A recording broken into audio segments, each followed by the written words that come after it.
الرحمن الرحیم الحمدللہ رب العالمین اللہم صلی علی محمد و آل محمد واجل فرج آل محمد۔ جب اللہ تعالیٰ تمہیں قوت اور طاقت دے تو شخص کے انجام کو یاد رکھنا، جسے دنیا فرعون کہتی ہے۔ قرآن مجید میں خالق کبریا نے فرعون کو متکبر، ظالم، ستمگر اور خون بہانے والے کے عنوان سے یاد کیا ہے اور اسے طاغوت کا نام دیا ہے، مگر خالق نے قرآن مجید میں ایمان والوں کے لیے فرعون کی زوجہ کی مثال بھی دی ہے کہ اس نے دعا کی کہ اے پروردگار میرے لیے جنت میں گھر بنا دے اور مجھے فرعون اور اس کے درباریوں سے نجات دے، اور یہ جو فرعون کی پوری قوم ہے مجھ سے آزاد کر مجھے اس سے۔ آسیہ فرعون کی زوجہ تھی اور وہ فرعون کے ساتھ زندگی گزار رہی تھی اور فرعونی حکومت کی ملکہ تھی اور تمام چیزیں اس کے اختیار میں تھیں۔ اگر وہ چاہتی تو سارے اختیارات استعمال کرتی، سارے لوگ اس کے اطاعت کرنے والے تھے اور جو فرعونی حکومت ہے وہ اس کے تابع ہوتی، مگر ہوا کیا؟ اس نے کیا کیا؟ وہ ایک صالحہ عورت تھی، اس کے جو دل میں ایک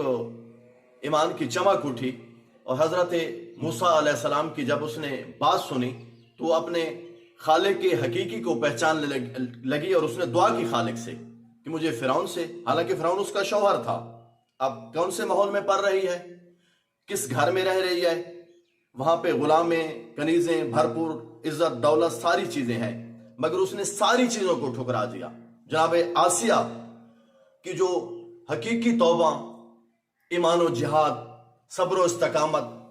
اور مستحکم عزم کی وجہ سے قرآن مجید نے ان کو قیامت تک مومن اور مومنات کے لیے نمونے کے طور پر پہچنوایا ہے۔ اور آپ صلی اللہ علیہ وسلم نے 4 عورتوں کا ذکر کیا ہے کہ وہ 4 عورتیں جن کے لیے جنت مشتاق ہے، اس میں مریم بنت عمران ہے، آسیہ جو فرعون کی زوجہ ہے اور جناب ختیجہ کا ہے، اور فاطمہ بنت محمد ہے۔ مگر آج کیا ہے؟ ہم ایسے ماحول کا گلہ کرتے ہیں کہ فلاں ماحول میں ہم رہ رہے ہیں، ہم کیسے سیکھیں؟ آپ صلی اللہ علیہ وسلم نے فرمایا کہ انسان 3 چیزوں سے سیکھتا ہے،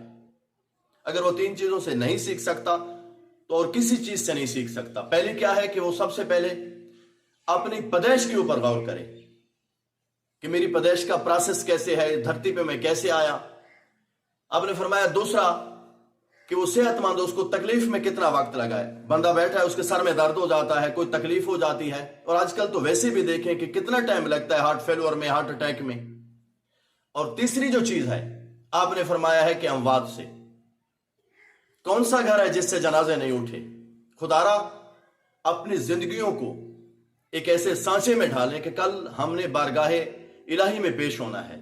اور ہم یہ نہ ہو کہ ہیلے بہانے کرتے رہیں۔ جس سوسائٹی میں ہم جی رہے ہیں، مجھ سمیت ہم یہ چاہتے ہیں کہ کل سے ہم نے نماز شروع کرنی ہے، روزہ شروع کرنا ہے، اچھائی کرنی ہے، تو خدا کے لیے ایسا نہ ہو کہ قرآن میں خالق نے فرعون کی زوجہ کی مثال بھی دی ہے کہ اس کو پورے اقتدار میں، اب مولا امیر نے فرمایا ہے کہ جو اقتدار کا نشہ ہوتا ہے وہ شراب کے نشے سے بھی زیادہ ہے، کیوں کہ وہ ایک وقت پہ ٹوٹ جاتا ہے، میں اقتدار کا نشہ نہیں ٹوٹ سکتا۔ تو یہ ایسی مثال ہے ہمارے لیے کہ ہم اس سے سیکھ سکتے ہیں۔ یہ جو زندگی ہے ختم شدنی زندگی ہے، کہ اس میں فار ایور یہاں کسی نے نہیں رہنا، اور کیا ہوگا کہ پھر جو ہمارا گلے کا پھندا ہے جب وہ تنگ ہو جائے گا تو پھر کیا ہوگا؟ ہم نے خالق کے پاس تو جانا ہے، وہاں جواب دہ بھی ہونا ہے۔ مالک سے میری دعا ہے کہ مالک مجھ کو اور آپ کو صراط مستقیم پہ چلنے کی توفیق عطا فرمائے، آمین، والسلام۔